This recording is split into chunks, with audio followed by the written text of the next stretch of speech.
व्यक्ति जो अपने घर की नौकरानी से लेकर अपने पड़ोसी तक को नहीं छोड़ता है और उनको प्रेग्नेंट कर देता है। ये कहानी ऑस्कर के कारनामों पर आधारित है और वो आगे क्या क्या करता है आज के हम इस वीडियो में देखेंगे। मूवी शुरू होती है और हम एना नाम की एक लड़की को देखते हैं जो कि खेतों में काम कर रही होती है। तभी वहाँ पर जोसेफ नाम का एक आदमी भागते हुए आता है और वो पुलिस वालों से भाग रहा होता है और जोसेफ एना से पुलिस वालों से बचने के लिए मदद मांगता है। तभी एना उसे अपनी गुफा के अंदर छुपा लेती है, लेकिन जोसेफ इस मौके का फायदा उठाता है और वो गुफा के अंदर ही एना का गेम बजाने लगता है और पुलिस यहाँ से चली जाती है और जोसेफ एना की गुफा से बाहर निकलता है और इन दोनों के बीच में अच्छी दोस्ती हो जाती है। लेकिन एक दिन जोसेफ को पुलिस वाले पकड़ लेते हैं। इससे पहले कि पुलिस वाले उसको पकड़ते, जोसेफ उनसे बचने के लिए नदी में कूद जाता है। जोसेफ के बारे में बहुत सी बातें फेमस हो जाती है। कुछ लोगों का कहना था कि वो पानी में डूबकर मर गया और कुछ लोगों का मानना था कि वो नदी में से बचकर अमेरिका भाग गया और वहाँ पर जाकर वो काफी पैसे वाला आदमी बन गया और वहाँ पर काफी अय्याशी कर रहा है। और दूसरी तरफ हम एना और उसकी बेटी एग्नेस को देखते हैं और वो बाजार में सामान बेचकर अपना गुजारा कर रही होती है और एग्नेस अपने कजन जेन से प्यार करती है जो कि वो एक पुलिस पोस्ट ऑफिस में काम करता है।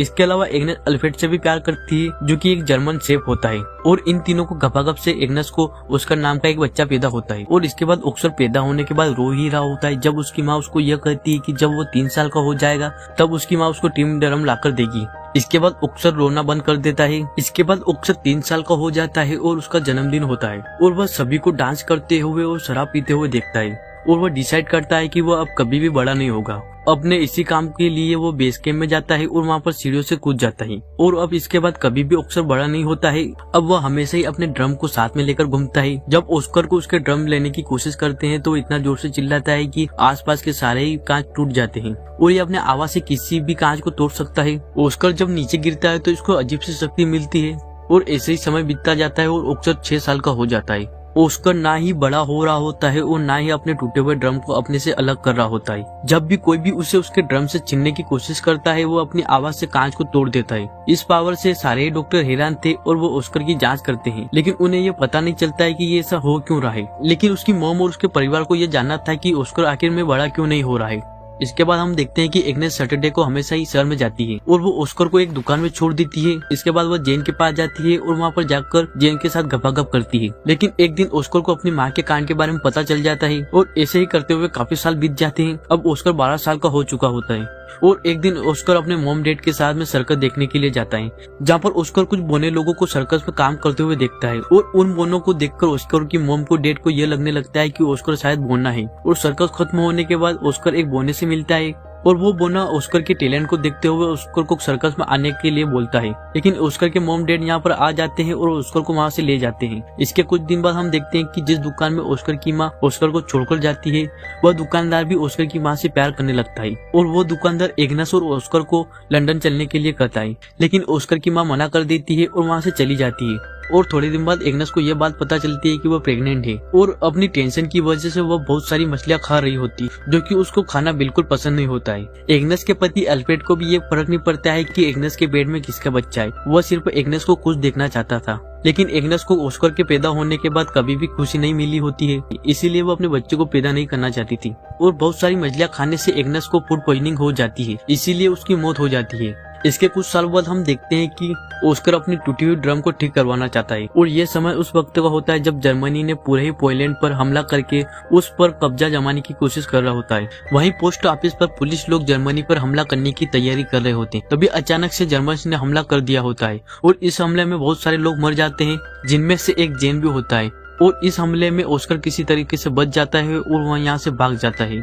इसके कुछ दिनों बाद हम देखते हैं कि अल्फ्रेड एक 16 साल की लड़की जिसका नाम मारिया है उसे अपनी दुकान में काम करने के लिए लाता है और मारिया दुकान में काम करने के साथ साथ ऑस्कर का भी ध्यान रखती है और धीरे धीरे ऑस्कर को मारिया से प्यार होने लग जाता है क्योंकि ऑस्कर की उम्र भी मारिया जितनी ही होती है। लेकिन मारिया को इस बात पर यकीन नहीं होता है और वो ऑस्कर को अभी भी बच्चा मानती है। और एक रात अल्फ्रेड किसी काम से शहर से बाहर जाता है, तब ऑस्कर मारिया के बेड के पास आता है और वह एक चूहे की तरह उसके कमर में घुस जाता है और उसके साथ गपागप करने लगता है और मारिया को भी ऐसा करने पर काफी अच्छा लगने लगता है। और इसीलिए मारिया ऑस्कर को नहीं रोकती है और ऐसे ही धीरे धीरे ऑस्कर मारिया की ओर करीब आने लगता है। लेकिन अचानक से एक दिन ऑस्कर को यह पता चलता है कि मारिया का अल्फ्रेड के साथ अफेयर चल रहा है और मारिया भी अल्फ्रेड से बहुत ज्यादा ही प्यार करती है। लेकिन अल्फ्रेड तो सिर्फ मारिया का यूज कर रहा था और मारिया को यह बात पता चलती है तो मारिया इस बात के लिए काफी दुखी होती है और वो रोने लगती है। और इस मौके का फायदा उठाकर ऑस्कर उसके पास आता है और उसे संभालने की कोशिश करता है। लेकिन मारिया बहुत ही गुस्से में होती है और वो ऑस्कर को बोना बोलकर उसके पिछवाड़े पर लात मारकर उसको भगा देती है।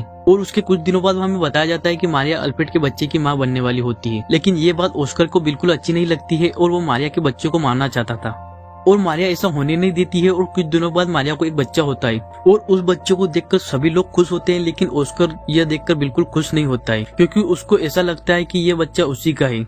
और हम दूसरी तरफ ऑस्कर के दोस्त बेब्रा को देखते हैं जो कि वर्ल्ड वार 2 में नाजी आर्मी की तरफ से बड़ी पोस्ट पर काम कर रहा था। और फिर वो ऑस्कर को अपनी टीम में आने के लिए बोलता है और ये लोग पेरिस में एक परफॉर्मेंस करने वाले थे। और ऑस्कर इन लोगों के साथ मिलकर अपना टैलेंट दिखाता है और उनके साथ में काम करते करते उनकी एक टीम की लड़की से प्यार हो जाता है। और ऐसे काफी दिन बीत जाते हैं और ऑस्कर अपने बोनो दोस्तों के साथ में बहुत ही खुश था।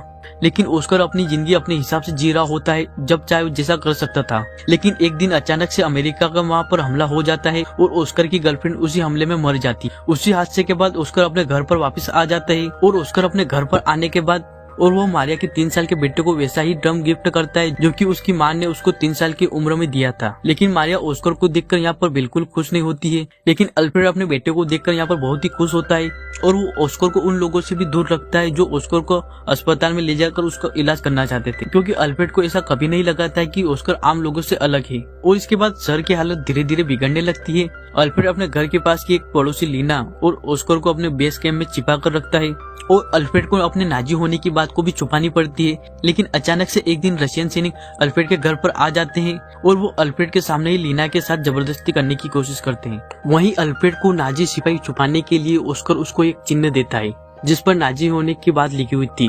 लेकिन वह चीज अल्फ्रेड निगल लेता है और वो चीज अल्फ्रेड के गले में अटक जाती है जिसकी वजह से अल्फ्रेड की वहाँ पर ही मौत हो जाती है। अगली सुबह मारियस नाम का आदमी अल्फ्रेड की दुकान पर आता है क्योंकि अब वह उस दुकान का नया मालिक हो जाता है और दुकान को अपने कब्जे में कर लेता है।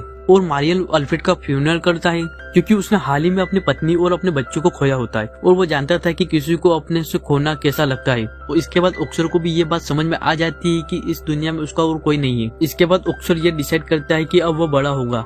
इसके बाद ऑस्कर अपने ड्रम को अल्फ्रेड के साथ ही दफना देता है। लेकिन कहीं से एक पत्थर ऑस्कर के पास आता है और उसके लग जाती है। इसी वजह से ऑस्कर वहाँ पर ही बेहोश हो जाता है और वहाँ पर खड़ा एक आदमी इन लोगों को बताता है कि अब ऑस्कर बड़ा होने लग जाएगा। मूवी के लास्ट सीन में हम देखते हैं कि यहाँ पर एना को छोड़कर बाकी सारे ही लोग इस सर को छोड़कर जा रहे हैं, जहाँ पर ऑस्कर को पता चलता है कि उसकी चिल्लाने की शक्ति जा चुकी है और ये शक्ति ऑस्कर को ड्रम से मिली होती है और वो ड्रम ऑस्कर के पास अब नहीं रहता है, इसीलिए वह शक्ति भी ऑस्कर के पास नहीं रहती है। और लास्ट में एना यहाँ पर ही रह जाती है जहाँ से ये मूवी शुरू होती है और ये मूवी यहाँ पर ही खत्म हो जाती है। गाइस, ये मूवी थी द टिन ड्रम की। ये मूवी रिलीज हुई थी 1979 में और इसकी IMDb पर रेटिंग है 7.5। उम्मीद करते हैं ये स्टोरी आपको पसंद आई होगी।